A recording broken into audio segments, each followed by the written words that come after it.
Hey there, I'm John with Board Game Geek, and today we have Sarah here from Renegade Game Studios, and we are looking at Bargain Quest. So we have a lot of cards out here on the table. What's going on? There's so much good stuff in this box. So in this game, you are opening up your own store. Okay. It's sort of everybody's dream, right? You're opening up this beautiful retail shop where you will be selling items to adventurers who then go out and need to fight monsters. Okay. So you need to get the right items for the right type of adventure, because of course we've got warriors and rogues and mages and all sorts of different types of adventures in this world, and they each need different types of things. You're not going to sell a magic wand to a warrior. Doesn't really know what to do with it. So the first thing we're going to do is choose one of these shops, and there's actually quite a few different ones to choose from in the box, and we're going to open up our shop. So now we have here a beautiful display window where we can put some items to attract new customers. We can upgrade our shop, and we can also hire some employees.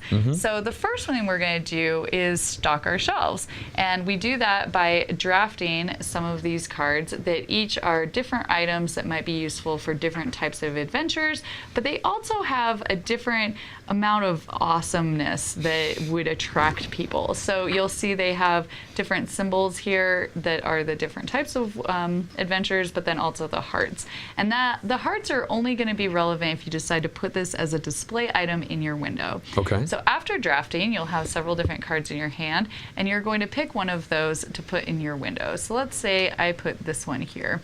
Well, it has 2 hearts, which is okay, but it will only work for warriors. So these adventures out here sort of hanging around town, out of all of these, only the young hero would be interested in coming into my shop. Okay, that doesn't seem very good.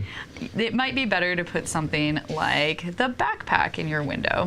Unfortunately, whatever you put in your window, you will not be able to sell, because these are for display only items. Ah, I see. And if I don't have any hearts, it's a good item in that it will work for almost anybody, but it's not super interesting or special. They're going to walk right by. They might walk right by. So whoever has the most hearts in their display window after choosing what to put in there gets to pick a hero first. So it has to be a hero that would want to come into your shop, but if there are a few different to choose from, then you get to pick first. I see. So let's say we've done that, and this young hero decides to come into my shop.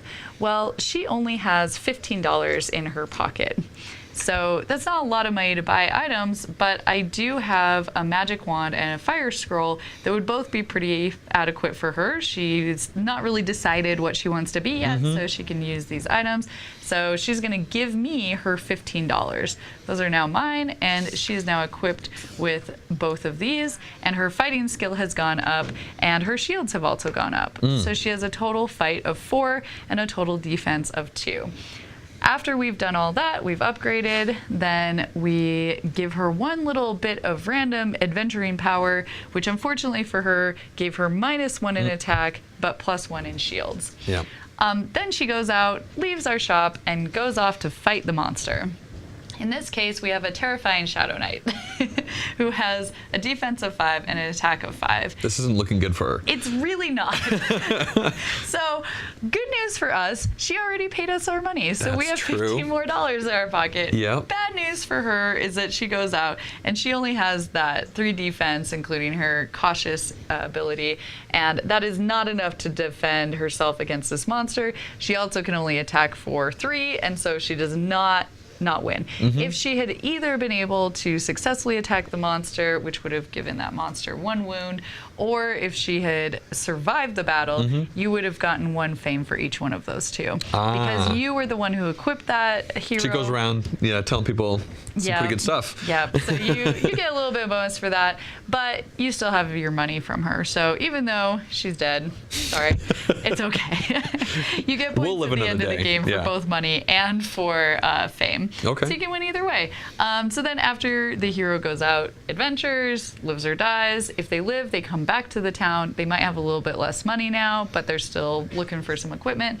And then you're going to be able to upgrade your shop. So you can either add some of these things that let you put more displays in your window. Maybe you keep more items because you only can keep a couple items in your hand at the end of each round. So these let you upgrade those. But you can also hire employees, which will make it a little bit easier to to sell things. Maybe you can even steal money from people that come into your shop. Lots of different options for the employees as well. Okay. And you keep going until you've defeated a certain number of monsters, and then the game is over. And to defeat a monster, it has to have a certain number of wounds equal to the number of people playing. So you could defeat a monster in one turn if everybody dealt damage to it, but sometimes it takes a couple turns. Okay, great. How long does an average game of Bargain Quest take? I would say 30 to 45 minutes. But then there's a whole bunch of expansions, like the Black Market expansion. There's actually a solo mode expansion, Chaotic Goods, that you could add to the game that might make it take a little bit longer, but it's still going to be in that 45-minute range. Okay, great. Yeah. So when can people expect to see Bargain Quest available? This is coming out in May. In May. Yeah. All right, excellent. Well, thanks for coming over, Sarah, and showing us the game.